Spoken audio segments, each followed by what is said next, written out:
Okay, number 4. Mabilis po. Verse number 8. By faith, Abraham, when he was called to go out into a place which he should after receive for an inheritance, obeyed. And he went out, not knowing whither he went. Imagine mo yon, Abraham. Sabi ng Panginoon, pumunta ka sa ganitong lugar. Wala nang alibay. Saan po? Hindi na. Basta pumunta ka. Imagine mo si Abraham. Hindi niya alam kung saan siya pupunta. Pero sumunod siya sa panawagan ng Diyos. Saan ka pupunta? May nagtatanong. Saan ka pupunta? Doon. Saan doon? Basta. Yan si Abraham. Basta sinabi ng Diyos, go. Go ye therefore and teach all nations. Ipangaral ang salita ng Diyos kahit saan. Ano? Pero makikita natin, bakit kaya pumunta at sumunod itong si Abraham sa panawagan na kung saan ang sabi ng Diyos. Verse 9. By faith, he sojourned in the land of promise, as in a strange country, dwelling in a tabernacles with Isaac and Jacob, the heirs with him of the same promise.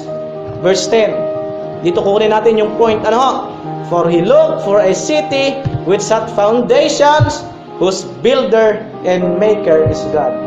Mga kapatid, point number 4. Number 1, with excellent sacrifice. Number 2, with good testimony. Number 3, move with fear. Number 4, how to please the Lord. Look for a city whose builder and maker is God. Gusto mong mapilis ang Diyos? Hanapin mo yung city ng Diyos.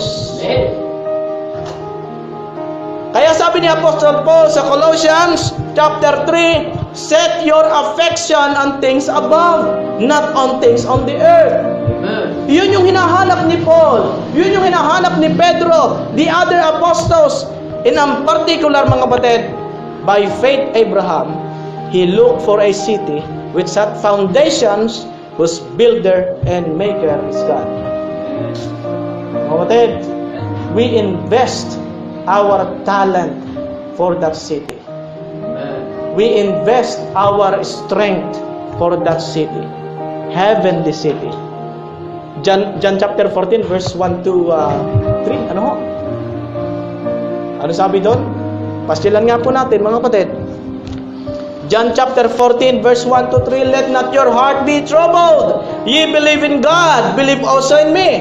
In my Father's house are many mansions. If it were not so, I would have told you, I go to prepare a place for you. Yun yung hinahanap ni Abraham. Ayaw kong manangan, manira dito sa puntong ito. Nagigibain din pagdating ng araw sa matinding init. Hahanapin ko yung city ng Diyos na hindi matutupog magpakailanman. Mga kapatid, yun ang ating hanapin. In my Father's house, verse 2, and if I go, sabi ni Jesus Christ, and prepare a place for you, I will come again. Mga kapatid, magbabalik ang Panginoon.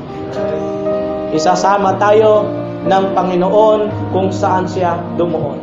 Sabi dyan, if I go prepare, and if I go and prepare a place for you, I will come again and receive you unto myself, that where I am, there ye may be also. What a promise.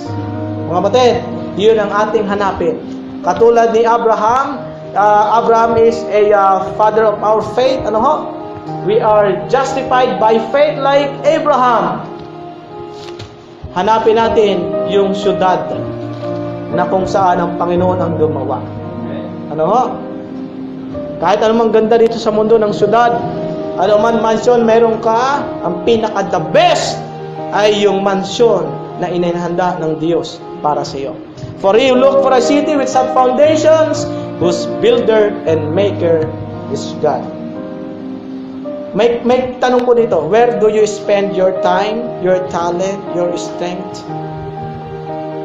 That's the question. Saan mo ini-spend ang iyong karunungan, ang iyong lakas, ang iyong talento, ang iyong galing?